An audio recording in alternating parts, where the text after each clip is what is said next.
Hello, hello, hello. That's the wrong screen. Let me put that screen on. That's way better. Sometimes it takes a very quick amount of time for Facebook Live to work, and other times it takes a bit longer. And today it was a bit longer. Hello, hello, hello. Thanks for joining us. If you are joining us live, if you're watching a replay, thanks for joining us. It's exactly the same message. We're joined by some lovely WordPress people today. We've got, I'm pleased always when we, this is going to sound a little bit strange, but I'm going to say it anyway. I'm always pleased when we have at least half of the panel is female. And today we've managed to achieve that, which is quite nice. So over on, well, I don't even know if she's on my left or my right, but she's over there. It's Anchen. Hello, Anchen. Do you want to introduce yourself? Hello, Nathan. So I'm Anchen Roux. I'm from Pretoria, South Africa, and I run Simply Digital Design. Thank you very much, Anchen. Appreciate that. And down there we have Sabrina Zeidan from the Ukraine. Introduce yourself, Sabrina. Maybe tell us a little bit about what we did last week as well. That would be fun. Okay, so my name is Sabrina. I'm from Kyiv, Ukraine. I'm still in Kyiv. So I speed up WordPress websites, and also I have a plugin which is called SpeedGuard. And last week, me and Nathan, we started something. This is a live show where we will try and bring my plugin and the other plugin that Nathan helps to promote, A/B split test, to some nice point. For me, it's 10K installs. And yeah. Yeah. Well, we're doing another one on Tuesday, which is tomorrow. We'll say more about that later. But Sabrina and Anchen have been on the podcast before, which is very nice. But we've got a new guest this week. This is really interesting. And I'm very pleased on a personal level because I've been using Jules' product for, I reckon, about 9 months now. And I've watched it mature and develop over time. So he can tell us more about that a little bit later because it's actually in the news. Jules, introduce yourself. Hello. Thank you, everybody. So this is the first time in WPL. I am also a regular viewer of this channel. So I am Joel. I work in WP Managed Ninja.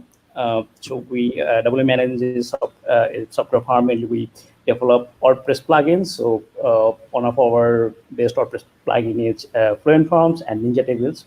So for Fluent Forms, we mainly develop, currently we are developing Fluent Forms. So we can say that this is the more fastest WordPress form builder plugin in WordPress.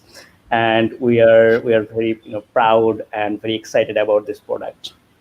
Yeah, it is a good product. I'm using it pretty much exclusively at this point. There may be a few sites lying out there somewhere where something else is attached, but I'm very happy with it. So yeah, I'm delighted to have you on. Really nice. We have just a very quick little ditty, which I do each and every week. So this is WP Builds. This is our website. I'm starting to use the word network. I don't even know if that's a thing, but because I can't think of another word, but we produce lots of WordPress content each and every week. You can find that by using the links at the top. This first link, subscribe, will get you to this page, and you can subscribe to our newsletter and find out about deal updates and so on and so forth. If you like listening to podcasts, we do at least 2 a week. You can find those here. And then join our Facebook group. Very polite, lovely Facebook group that we've got. 2,600, something like that, WordPressers. So join that as well. This is our deals page. Click on this link here, and you'll go to the deals page, and we've got like a big list of searchable, filterable plugin themes, whatever stuff on there. I've never asked for any of these. People have just sent them in and said, do you want to put this on your deals page? And so far, none of them have gone away. They've been there, some of them, for about 3 years. So that's really nice. wpbuilds.com/deals. And then if you go to the archive section, the news archive looks like this. And we're always the top left one. And this week, I think I made it dingoes. It's always an animal. This week, it's a dingo, which is a wild dog in Australia. And this is it. So this is the post that we're going to talk about. And there's quite a lot of news this week. Some of it's really interesting. Some of it is actually fairly groundbreaking. But we'll get started. First one is over here. It is on WP Tavern. We lift an awful lot of content from WP Tavern because I think they're a fabulous resource.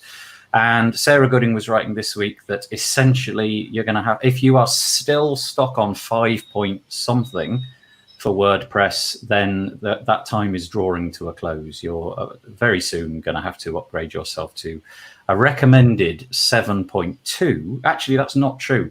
A recommended PHP 7.3, but a minimum acceptable version of 7.2. And although WordPress goes out of its way, I mean, extraordinary lengths to make sure that things are backwards compatible, I suppose there's some time has to come where you cut it off at its knees and say, enough. And it looks like WordPress is going to be demanding that of people going forwards. I mean, do hosts still offer 5.6 and all of that sort of stuff? Anyway, good news. If anybody wants to talk about that, jump in. Otherwise, I'll press on. Yeah, I would like to talk about it. So this is very important for developers mainly. So when we work develop plugins actually, so the main problem is actually we still have to support all the PC version. So when I started working in WordPress, so I had to support like PHP 5.2, 5.3. So in that I could not use main features of PHP, modern features. So it will be great, to have mainly for developers. It will be great to, to focus on the, performance, to focus on the modern technology of PHP. So I will say that this is a very great and a good decision from WordPress to, push this limit. And I am sure this is very hard because most of the people still use, 5.6 or 5.4. And I will say this is a very good decision. We can use more modern libraries, more modern code, and also this is another important thing is actually that is actually PHP 7.3. If you compare PHP 7.3 and 5.6 or 5.3, it's like 10 times faster. 7.3 actually. So this will be very helpful for the end users too. They will get better performance, better thing. So this is very good decision by WordPress. Yeah, totally agree. It's interesting. I presume that. By the way, thank you, Chris and Matt, for making comments about Kinster. Just Matt, Kinster, loads of Kinsters all the way across. And this is interesting. I presume we all know what Chris means when he uses the word nobody. But apparently they're still defaulting to 5.6 for clients' accounts that you saw this week. And that is interesting. I would have thought that was now not going to be a default anywhere. I thought 5.x would have gone, but there you go. I wonder why they're doing that. But that's nice. Sabrina, Anchen, anything on that? Or yeah, I just wanted to say I think some hosts still offer 5 point something because they have a lot of support tickets when they have to switch to the newer versions. And now they will have a nice excuse to say that, hey guys, we are switching to 7.2 or 7.3, and we have no choice. It's WordPress, but guys who are making us do this. So you have to go and make your website compatible. Yeah, we'll blame somebody else. Yeah, that'd be interesting. Yeah. That'd be interesting. But nevertheless, I think from my point of view, it's just all good news. I can't remember the last time I used 5 point anything. So that's good. Oh, Matt says, seen a few cPanel accounts that are still on 5.6 as default. Again, typically from the cheap shared hosting. Yeah, fair enough. And Chris saying Cloud Linux lets you go back even further. Wow. Theme Forest. Oh, okay. Yeah, maybe there's a few bits and pieces on Theme Forest. I actually had I was on 7 last week. I had a problem with a site on 7.4 that I had to roll back to 7.2 because some plugin had a compatibility error. So I do know several times where you have to roll back, but hopefully not as far as 5 point anything. Okay, let's go. Let's put the website back up. Unless Anchen, you got anything on that? No, Okay. no, I just noticed it was quite a few sites, like even Cloudways sites. So I think they've been rolling it out quite hectically the last few days, like which was on 7 or 7.1, that's actually now saying that you need to upgrade. So Yeah, it's definitely a serious- Basically, just go and put it onto the highest number you can find and hope for the best. Don't do that. Not if you know what you're 7.4 doing. though. No, They say no. 7.3. Yeah, I was trying it out on a few bits and pieces, and mostly it's been working out for me just fine. But there was this one. Anyway, we won't go into that. So here's the next one. This is a very tiny, minor thing, but I thought I'd mention it. Justin Tadlock on WP Tavern, talking about the fact that we've got some new updated block categories. It's very minor. It's basically this little thing here. It's I don't know about the UI of this. I really think that's easy to miss, right? That's a whole category, and if you scroll further, you get another one. I just feel that ought to be a bit more. We're a category. I'm shouting at you, a category. It seems to be a bit hidden. Anyway, we've got these as the categories: text, media, design, widgets, and embeds. What else was in here? You can now select the parent block a bit easier if you're a user of Gutenberg like I am, and you put like columns next to each other, and then you try to find the parent column. It's painfully difficult to do with the mouse. I mean, virtually impossible. And you end up using the little navigation thing at the top and doing it that way. But apparently now this little icon here, I'm guessing, will just take you directly to the parent of whatever it is that you're currently working in. So I don't know why they built it in such a way. I mean, there seems to be no padding to get your mouse into, or if there is, it's a tiny little bit. You have the same problem with page builders, don't you, and so on and so forth. So that's there.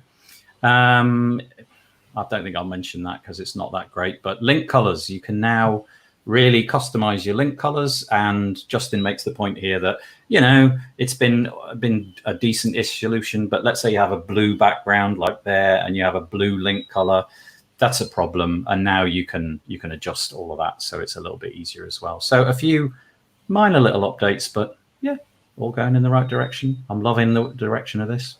Anybody want to throw their towel in with this?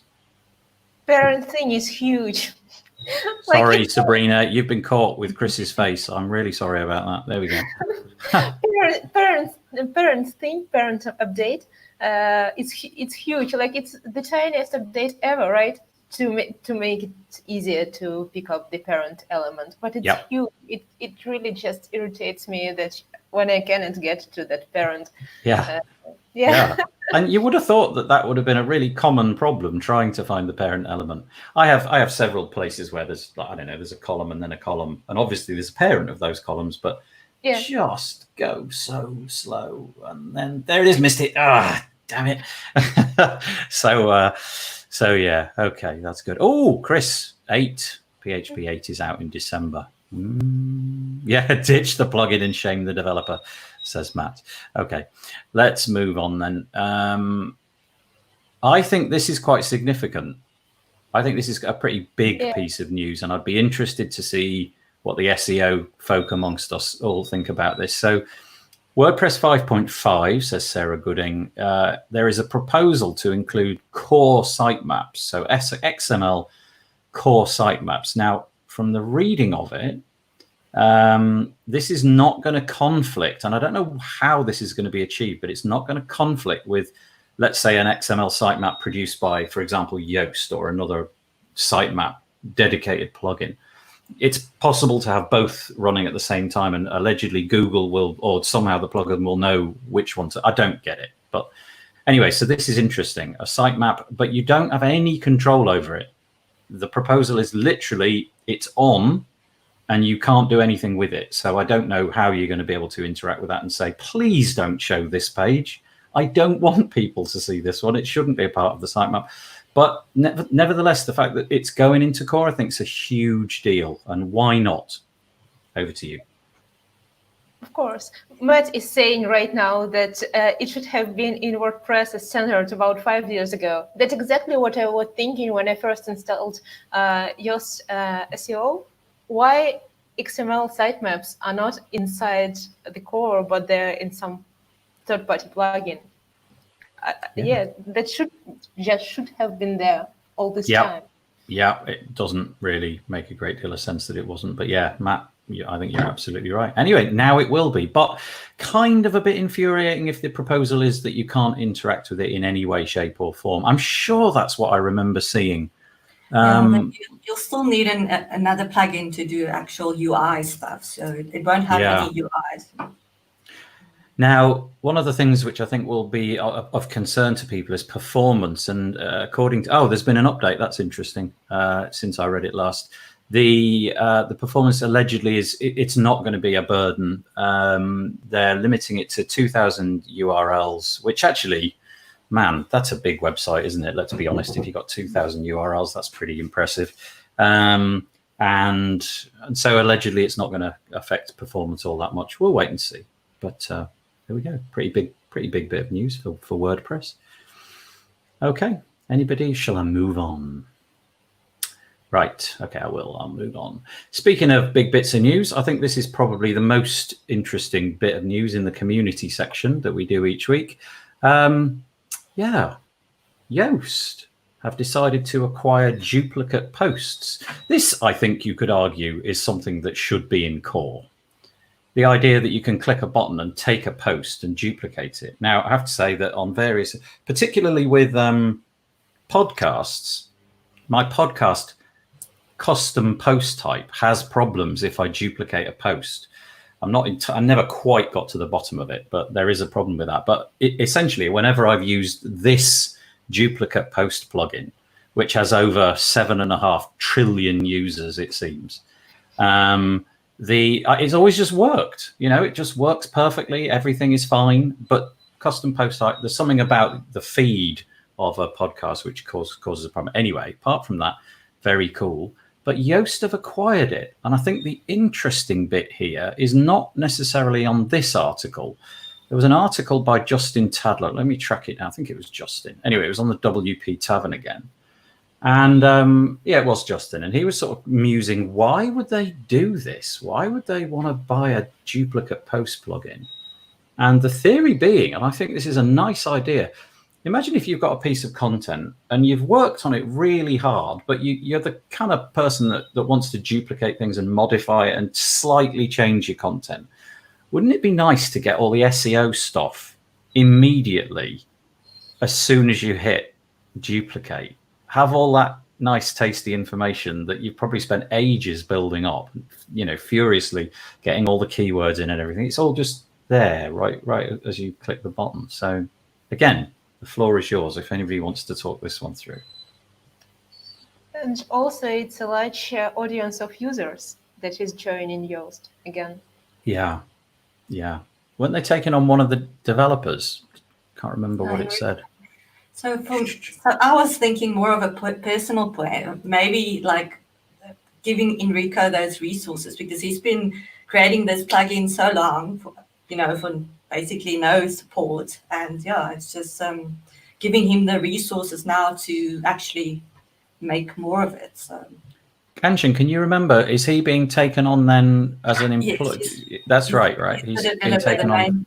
The lead developer for them, So is he being taken on as an employee to work on this continually, or to work within broader Yoast? Do we know? I assumed that he will be the main developer on this. That's what I got from this job. Yeah.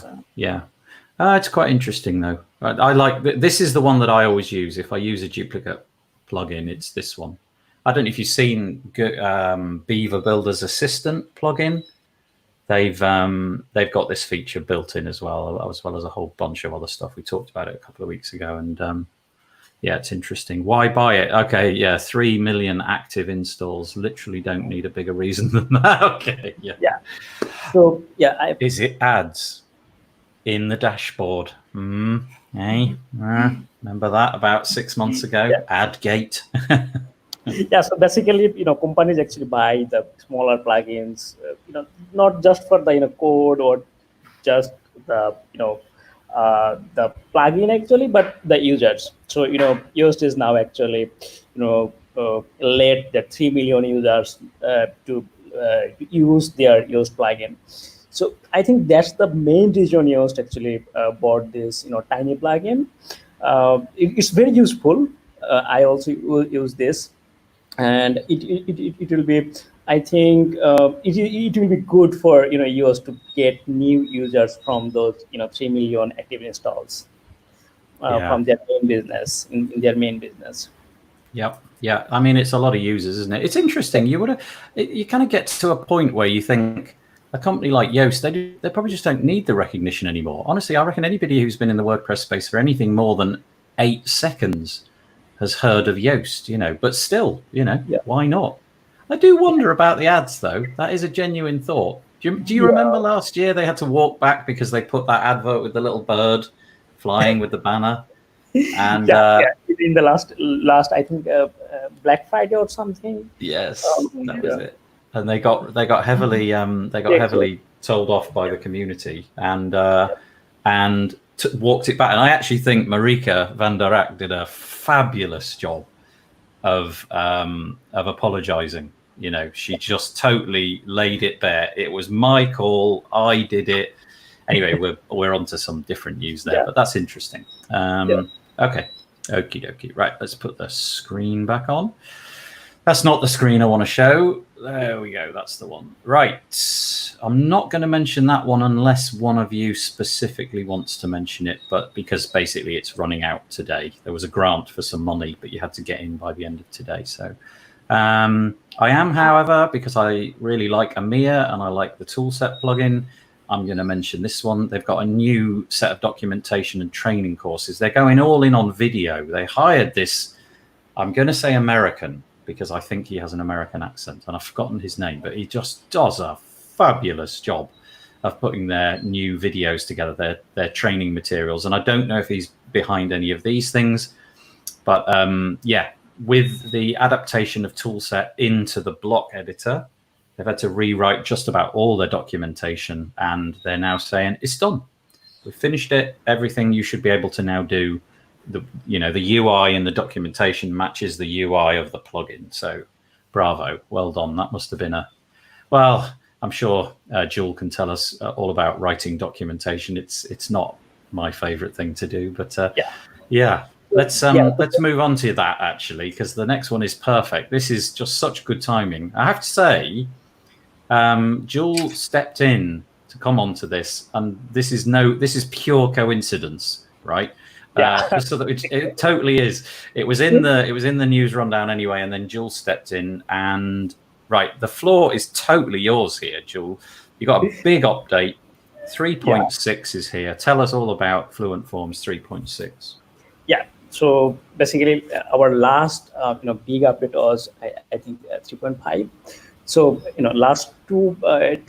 So basically, how actually Fluent Forms work? Like we have a public roadmap in Trello, and our users actually vote for the features they want in the next version.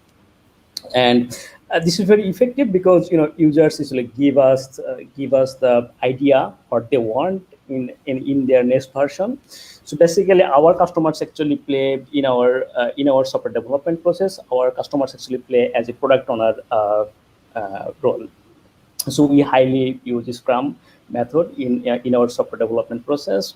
So this is very good. So basically, in 3.6 6.0, it was like our Q2 2020 version. And here mainly, if you see here that we have basically the first thing we did actually, that is actually our brand new UI from UI. So basically, Gutenberg is getting popular, and also we like Gutenberg. So we tried to make the UI as like Gutenberg, so people can get the same feelings as Gutenberg. So that was one very big update for Gutenberg. And another big features we had, that is lots of people use our post creation feature. So like guest post or getting data from the users and save in the custom post type, and most of them actually use ACF. So in our previous version, we did like very like text or text type fields we mapped. We had that, but in the latest version in 3.6, we have supported all the field types we have in ACF including the pro fields too. Nice. Yeah, so this was actually very good feature. Another important feature we have added, that is the reporting feature in Fluent Forms. So one reporting is actually you can send weekly report to the admin or multiple person in your company, so they will get the full report of 1 week, how many responses you get from which forms, and and also we have the payments in the form, so it will also aggregate all the payments that your site actually got using the Fluent Forms, and you will get that report. And obviously you can customize who will get the email and in which date you will get the email. Another important was actually, it was actually big, that is the step forms, partial entries. So basically, if you have a very long forms, like you have like 100 fields with 10 pages, so whenever user actually fill up one page and go to the next page, it will save the data in the database as well as in the user's browser. And when user actually reload the page or internet problem or something, they will they can resume exactly the point they left.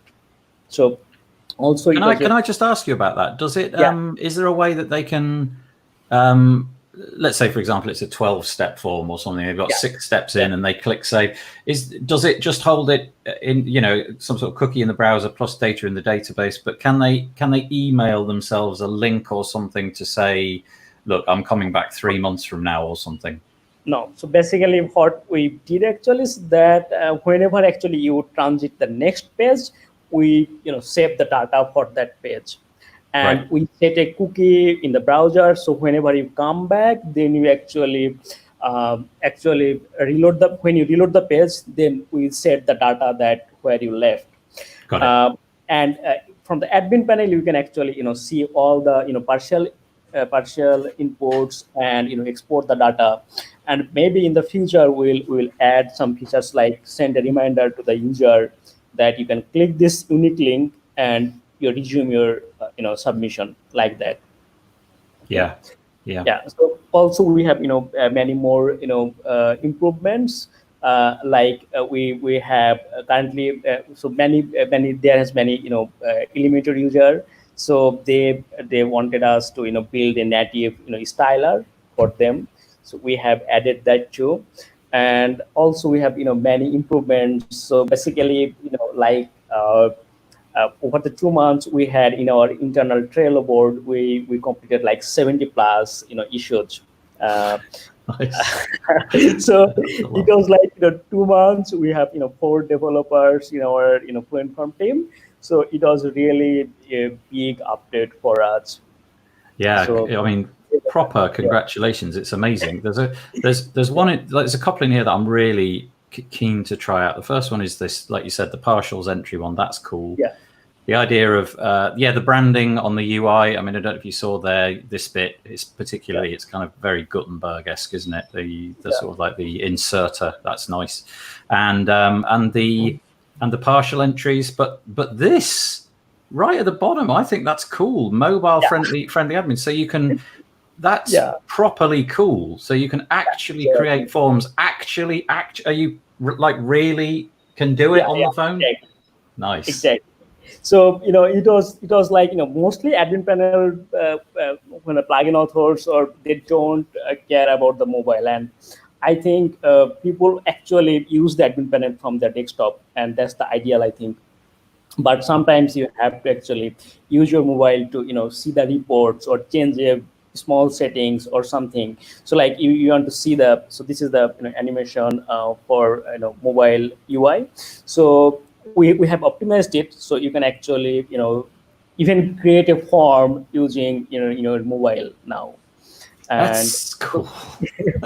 There's so many times I've wanted to fiddle with forms on a phone. That's really, and you're very, very, very. You stuck it right at the bottom of the list. I thought that was good. Paul Lacey makes an interesting point. He says, Sorry, Sabrina, your face keeps getting covered up. This normally happens to No Paul worries. Lacey. Interesting that after 88 years, Gravity Forms users get a roadmap. Is this a coincidence? I think is what he's saying. So I want to add one thing actually, that I was also a very big fan of Gravity. I was a Gravity user too, because that was the big plugin. If you want to build something complex, you had to use Gravity. But we are working with Fluent Forms like last 2 years, I think, more than 2 years actually. And in these 2 years, actually, I followed, as a business, I followed every competitor in the market. And to be honest, in the last 2 years, Gravity Form did not, do anything major. Okay, so it was like sometimes I felt like what they are actually doing, because they are not adding any new features, the same UI or same features. Maybe some few add-on, like after a few months or something, or some security update or something, but nothing extraordinary or something. But last month, I think last week, I think they announced the new UI, and so they actually added a new blog post, or announced something that they are adding the new UI like Gutenberg, and we just published that in this 3.6. So and just as a feature. It's literally as Paul says. I did make the point I think it was 2 weeks ago, that that post came out, the Gravity Forms 2.5, and it did feel like maybe they were getting some heat from their customers or something, saying there's rivals out there.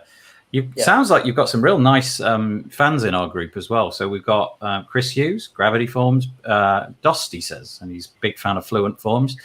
Matt Davis, that's not the comment I was trying to put up.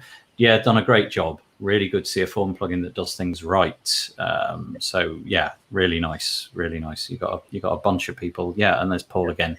Gravity Forms going from strength to strength. Yeah. So another thing actually, I'd like to add actually here, that the current situation of the forms market, that all the form plugin companies actually, W Forms or Gravity Forms or Caldera, those things actually, what they actually do, that they actually make it pieces and sell those pieces to the customers. Like Gravity Forms, I think their official add-ons, like they have 30 add-ons. Yes, lots of add-ons. That is that I will say, as a user, if I am a user, actually, that is horrible, because if I want to just enable the custom post type or post creation form, then I have to actually install a add-on. If I want to create a user registration form, I have to install another form. Say I want to accept payments, I have to install another 2 add-on, like Stripe and PayPal add-on. Okay, so basically for medium complex form, if I want to create a complex form, if I am a Gravity Forms user, so basically I have to install like 10 add-ons. Okay, yes. And Gravity Forms also have other third-party add-ons. Like if you want to, for the checkbox or radio, if you want to add image, you have to purchase another plugin from, I think, Gravity Parks or something, and install that, pay yearly to them, and get that feature. So that was, I did not like that model, that to make money I have to make things complex. When we build software, so the target should be that make the life easier for the customer, add values. Okay, not just make the money. Making money is very important for a company to make it sustainable, but it's also important to make the life easier. So from the very first, that we thought that no, if we do this, we will do this right, and we will not make things this complex for the user. So what we did in Fluent Forms, that we made the modular, and we ship all the modules in the core version. So basically you don't have to actually, so if you want to accept payments, you don't have to install another plugin for Stripe or PayPal or anything. What you have to do, you have to go to the modules, you have to just you just tick the little box or the little slider, and you're done. Yeah, it's exactly. good. It's a good model. So that's the way we shipped our product, and it's very maintainable for the admins, that you don't have to actually manage many plugins. You don't have to purchase those plugins or update those things.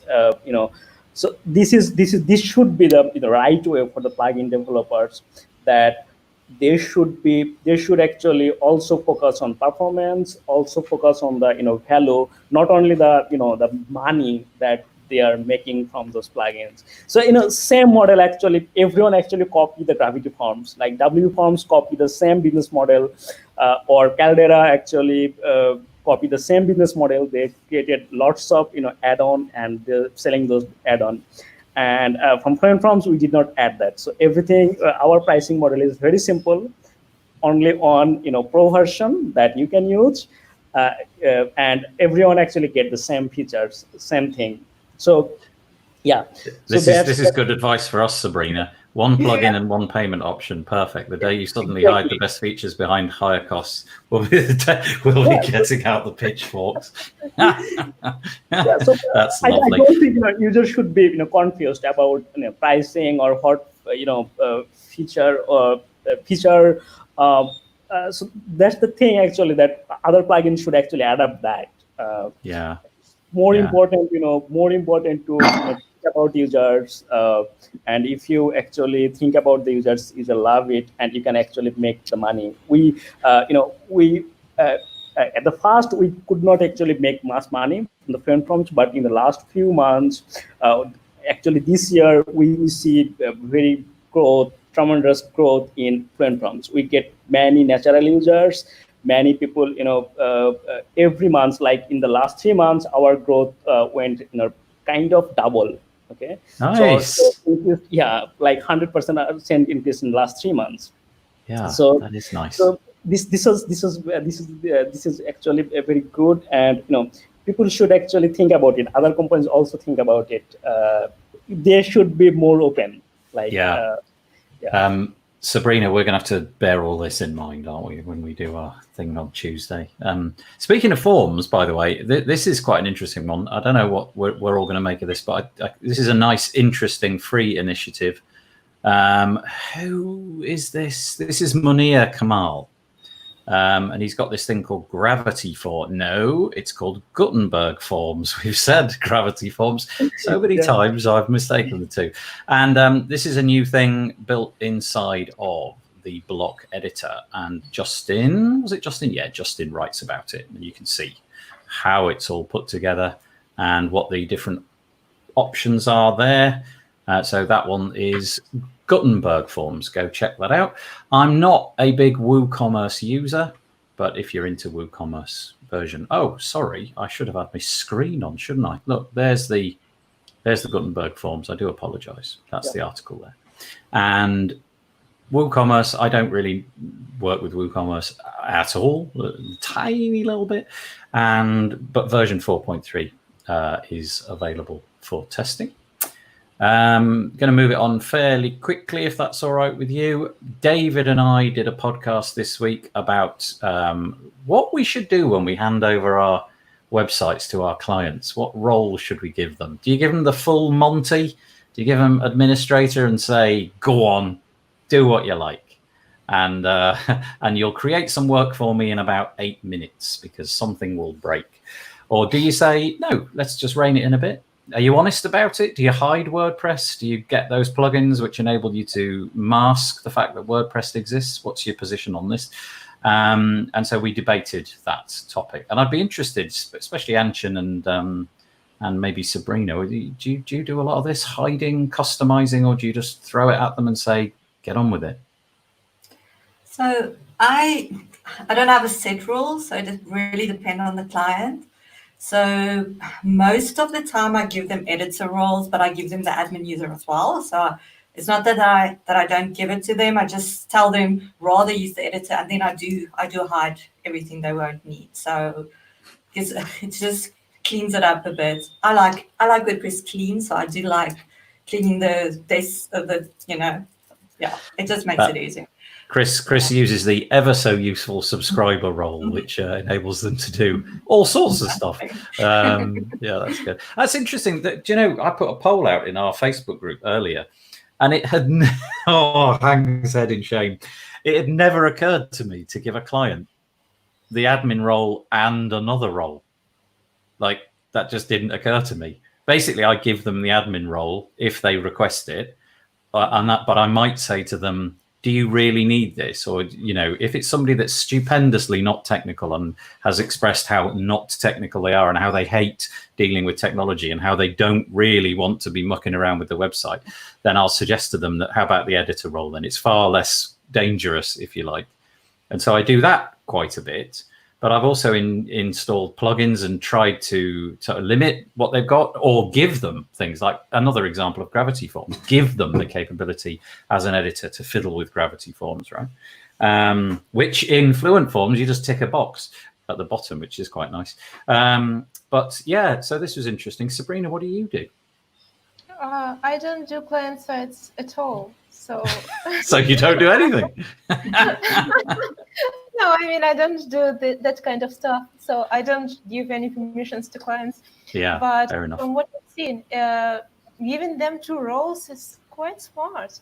Yeah, because some clients that have already admin role, they don't know what to do with it. I mean, they don't use it.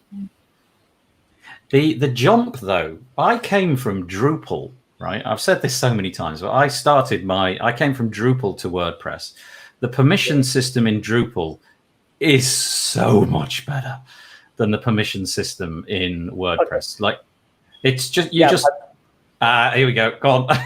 so that's really okay. Drupal is great, but but for the default, permission system in WordPress is not, great. But I would, the plugin I use in our site, WManage Ninja. So WManage Ninja, we have many user types. Like we have support agents, we have store manager, and we also have the marketing people, and some has the editor. So they need more than just the editor role. Right. So what we use, actually, there is a plugin. I think that's called the user role editor or something. So basically, you can create a new role. So, or you can modify the role of the existing roles or default roles. So you can actually create something like I want to admin, say Ninja admin. We have like a Ninja admin role in our WManage Ninja, where we have mostly all the features, but not the not options. The manage the options, main settings, or delete a product, or install a new plugin, or update a new plugin, or deactivate. Right. So this type of customized features. So I think the thing you talk about that Drupal has that. Actually, WordPress also have that, but it does. But it's not point and click. That's the thing, right? Drupal has it like you log in and there it is. It's all there. You want to create a new user role, type in this box and hit return. And then you want to set the permissions for that, tick these boxes and hit return. And it was just interesting. Drupal is mostly for the power users, I think. Yeah, I think so. Not good for the end users or user friendly, but mostly for power users. Yeah, it is a bit on the ugly side, shall we say. This is quite interesting. Go on. If you don't mind. So regarding to this, I was wondering, does Fluent Forms store the revisions of forms? If, for instance, developer made a form and then client comes and changes the form or deletes it or something, is there a way to restore a form? Okay, so we cannot we don't have the versioning of the forms actually, but you can actually, once you create the forms, you actually check the forms that you want to export. You can export the forms as JSON format, and you can actually store that or share with someone. So we have a built-in export-import feature, and that you can use for your forms. I've never used that, but I wasn't even aware of that. But that's The interesting. idea is actually that if you have a form in, say, you created a form in the local host and you want to, transfer the form in your production site, then you can easily transfer that. Or say you build a very complex form in one site and you need that exactly same form in another site, you can just export that form and import that. Another important for us actually, that is when one of our customers say that we have a problem in this form, that you cannot understand this, or this data does not work, then we ask them that, okay, just export the form and send to us so we can import in our local machine and test that. So this is also a use case. So for your use case, you can just once you create a complex form or big form, you can just export that, and it will export all the form fields, settings, everything actually. Okay, not the submissions, but everything else. Then you can store the form. That's the JSON format, and you can import the form anytime you want, and that will create the form. I have to show you how it works, Sabrina. You obviously. Okay. But you do this kind of in advance. I was just thinking it might be a nice thing to have a backup in case client comes and ruins something, and you can back up the previous version of the form. Yes, but so the idea is actually, if you have the full backup of your site, it will be it will be in your backup. We still use the same WordPress instances, everything, and it's like your page or a post or something. Okay, the form is actually like a post or paste, but we use the custom WordPress tables inside WordPress. Yeah. So it has. Oh no. Sorry. So this custom post type does it have? No, it's not actually custom post type, because performance is very important for us actually. So actually we store the form data or form fields in our in a different WordPress table. So Fluent Forms have some database tables that we use that to store those settings or everything actually. So like we use our custom database tables. We don't want to interfere with the WordPress, WordPress database tables. We don't overflow those WordPress default tables. This is the best thing a plugin should do actually. I'm going to interrupt if that's all right, because time's getting away from us. This is quite interesting. Chris Hughes says he uses the subscriber role, and Matt says he asked the client to solve a logic problem. If they can solve the problem, then they'll be trusted with access. That's and then Chris says that's pi to 37 decimal places. There was a guy in the UK who has this incredible memory. He's called a savant or something, and he memorized for something better to do, pi to 232,000 decimal places. Wow, that's crazy. He hasn't got the capacity to forget things. He just got bored of reading the numbers at 232,000, but he was able to regurgitate it completely correctly. I'm sure that was the number. Anyway, it was an extraordinary feat. It took him 10 hours to just say it, and with no mistakes. How cool is that? Right. And then this is, we used to use the same as Anchen, editor role for general use, admin role for emergency use. That's interesting. I do like that idea, though, Anchen, of giving them a backup admin. And God forbid, right? But this has happened to me. I have had clients come to me whose web developer has passed away.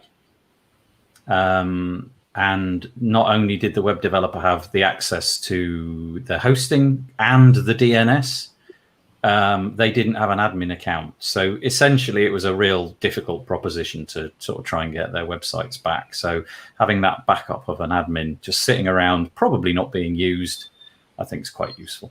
Anyway, that was a really interesting podcast episode. Go and check that one out, because it's caused quite an interesting debate to occur. So that was nice. And then of course we've got this. This is me and Sabrina. I think she touched on it at the beginning, but just to reiterate, we're doing this thing live every Tuesday. So basically now, tomorrow, we'll be here again Only we're talking about trying to get from 0 to 10,000 installs. The nice thing about this is we're not claiming to know anything.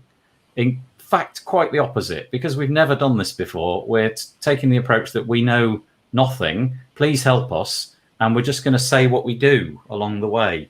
And I've filled out the little spreadsheet thing, or the lean, what's it called? Lean canvas.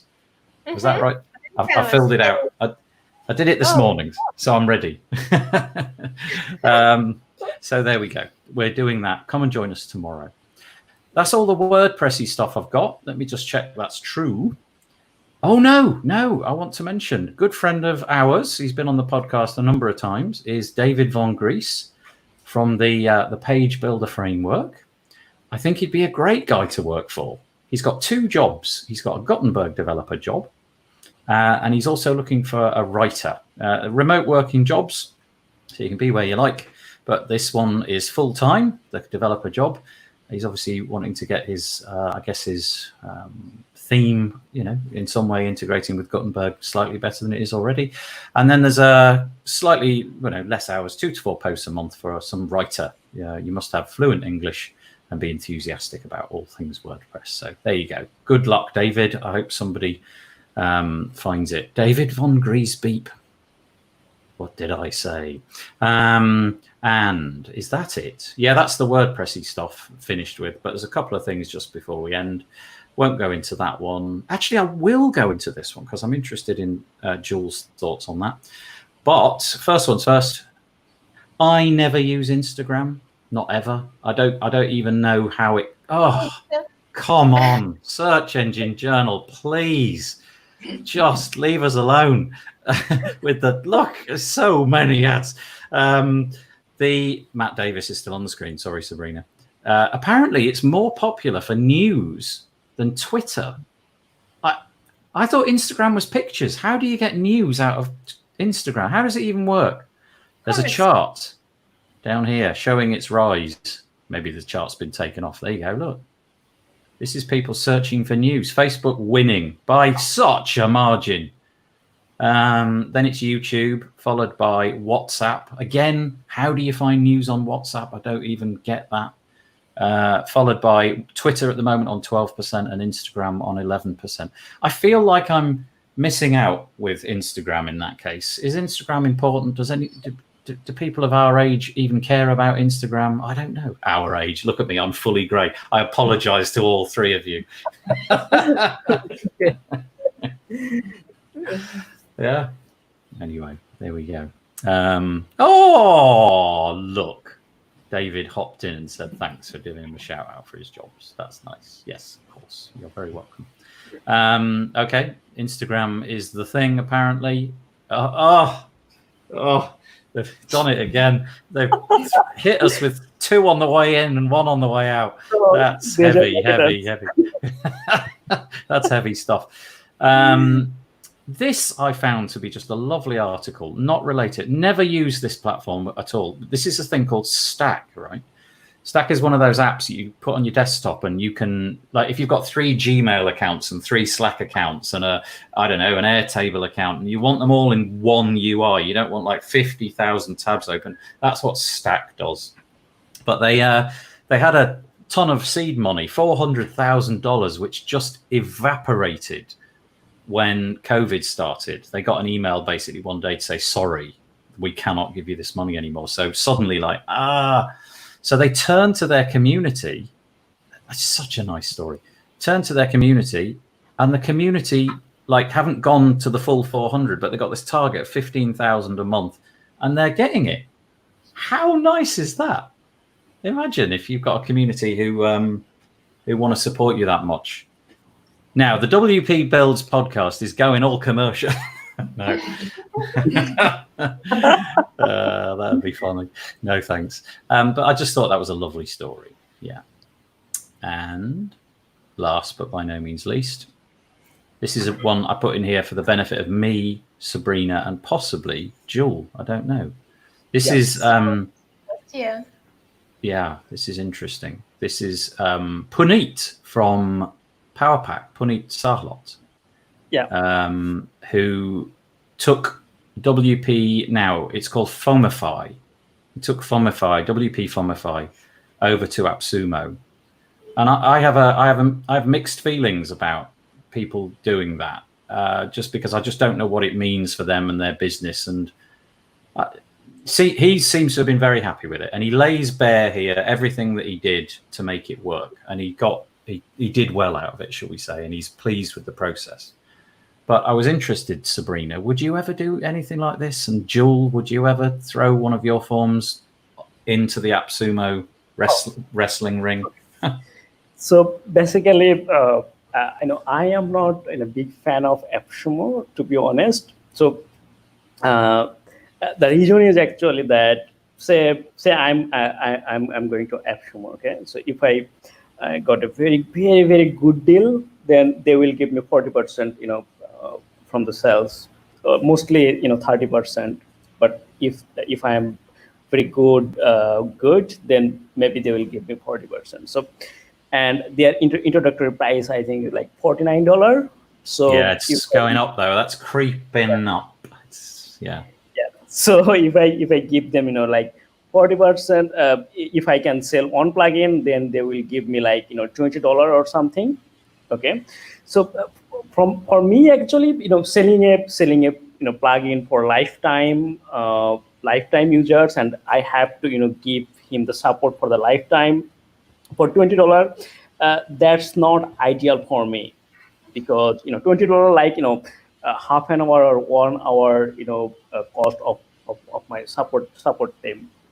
So AppSumo only make sense if you have something like if you just want the initial customer, want to acquire the initial customer, and you will sell more product or something more valuable later, then it makes sense. But otherwise, AppSumo does not make sense that they take the 70% cut, and the vendor will get only 30% or 40%, and the vendor have to support that user for the lifetime.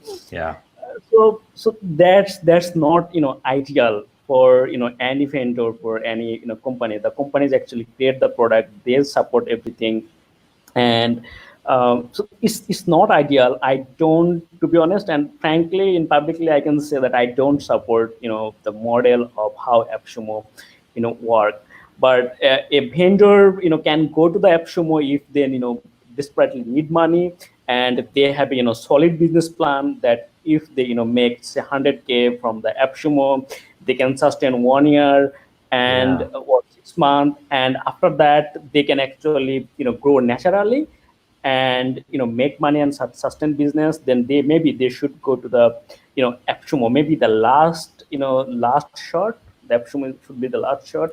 Yeah, I think that's what people feel though, is that some of these companies do come. The reason I put this in is because I don't know if you've noticed, the AppSumo have become like a big retailer of WordPress products. They've now got 3 broad categories. I should probably put the website up. Hold on a minute. AppSumo.com. And I think it's /browse. I think it is. Let me just put that up. And so they're heavily getting into WordPress. Look, there you go. It's the first thing you see, WordPress tools, and a significant amount of the stuff that they do. Yeah, I was interested as a developer of some. There's more. As the developer of something like this, whether you would do it, and that's nice. I now have an answer. What about you, Sabrina? Would you ever, like, let's say a year from now, SpeedGuard is taking off? Would you want to get in front of a massive audience really quickly at the expense of supporting them for life? I will think about this in a year. Good answer. But I really like that post, because I think when it describes like very in details what to expect from it. He said that he wasn't really happy with it because he did have wrong expectations. But if he would to do this again, he would probably get better prepared before the launch. For example, like picking the better dates, or negotiating better terms, or being prepared for a large volume of refunds. And also, I think Matt Davis made a comment over here. You'll need to be really happy to have the type of customer who uses AppSumo. They're not known for having patience. You see? Yeah. That's the point that Puneet did in his post as well. Just to be prepared of what you are getting. Yeah. Well, I'll come back to you in a year then and see if you've actually. Yeah, Matt is right. Matt is right. Yeah, that's good. And Chris, in answer to your question, I cleared my browser cache of everything yesterday. If it hadn't been for that, it was definitely somewhere bookmarked, I'm sure. But yeah, you're right. Okay, that's all we got. It's an hour. We've used our hour up. I appreciate that so much. We normally end with a bit of like just trivia. What are you doing this week kind of thing? Anything that you've read, film that you've watched, whatever you like. And I'll go to Anchen first. What's ahead for you this week, Anchen? Okay, so I'm currently taking a group coaching, or I can't talk.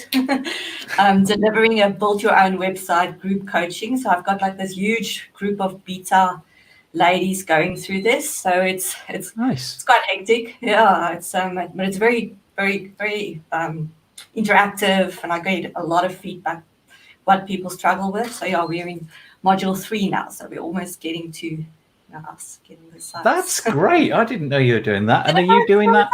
No, are you doing that live? Is it like this sort of thing, or are you writing it all down and selling the course kind of thing?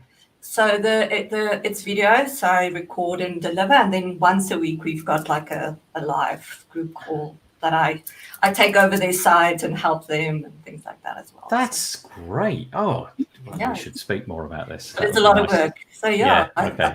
Double-edged sword.